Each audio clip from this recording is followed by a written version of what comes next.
Hey everyone, welcome to today's video. Welcome to the Video Game Fight School channel. Today I wanted to talk a little bit about Warner Brothers Montreal's marketing and a lot of what might be going on. So far, what we're seeing from the Twitter page from Warner Brothers Games Montreal is a lot of, publicity stuff about developers, interviews, stories, and all of that.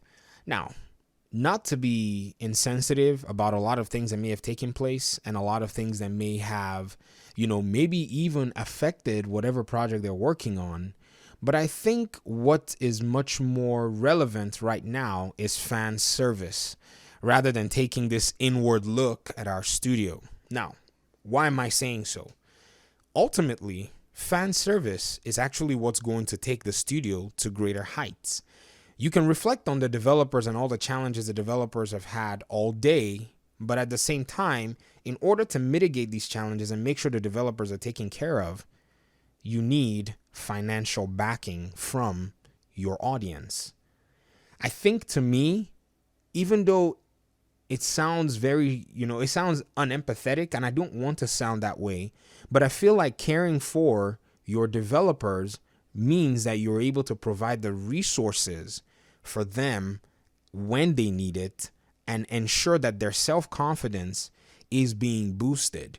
If they continue to tease a game, the audience's enthusiasm, to me, works as a positive psychological effect to help the developers understand that their work is very, very valued by the community. And I understand that the interviews, the exposure, and all of that is also critical. I'm not saying that needs to go away. I think that needs to ride on the back of the promotion that's already being done. If that didn't make sense, let me start all over again.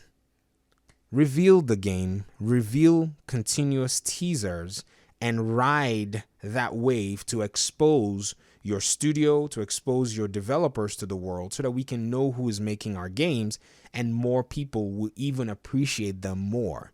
I think that's the way the marketing needs to go. Now, nobody asked my opinion, but at the same time, the fans, and like I've said, are going to get to a point where they actually just fall out of interest because it seems like the delays right now seem artificial. That's what I think. I think the artificial nature of the delays may be turning fans away, and there are other games that would welcome your fans with open arms.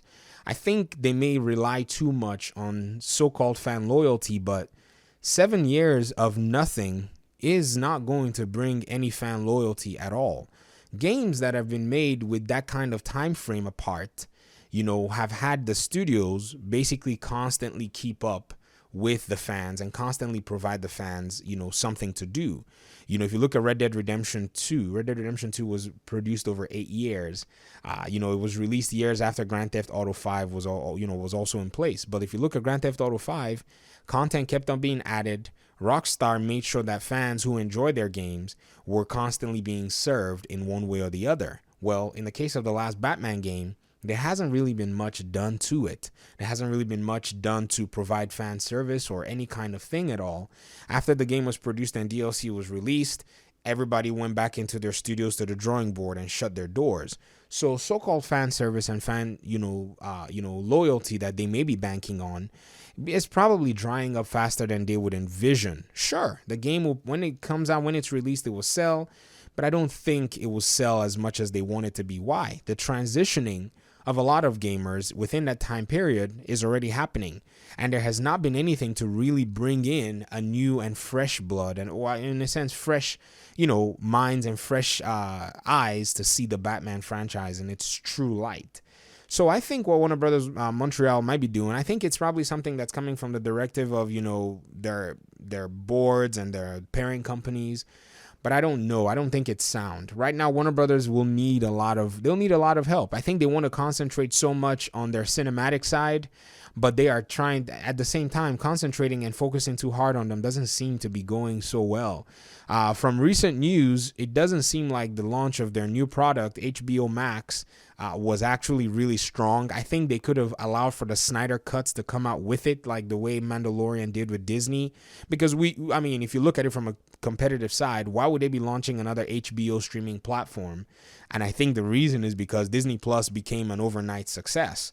But it didn't take, Disney did not do it in one day. They consolidated some of their strongest things and had them ready to go. Right now, HBO Max to me doesn't look any attractive than any other streaming service out. It doesn't look even half as attractive of any of the streaming services out there. So they probably had a misstep in its launch. They'll probably have to do another, soft launch later down the road using the Snyder Cut or some other IP that they may have. But for now, I think the arms that do the game development need to show that they're working on game development rather than saying, oh, we want you to meet the people that make our games. And then it's like, then make which games? It's like, okay, because largely I'm sure the leadership structure and a lot of things would have changed from the last time they delivered and shipped Arkham Origins. A lot of the people that delivered and shipped Arkham Origins don't even work at the studio anymore. So who are we meeting and what are they actually working on?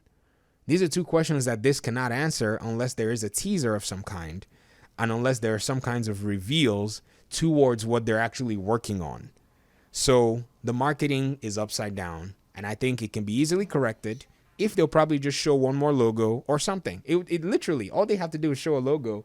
It will literally correct the marketing and spin it 360. But that's basically my opinion and my thoughts. I don't know what you guys think. I would love to hear what you think in the comment section. Thank you so much for watching the video. Thank you for your audience and your time. I'll see you guys hopefully in the next video. Peace out.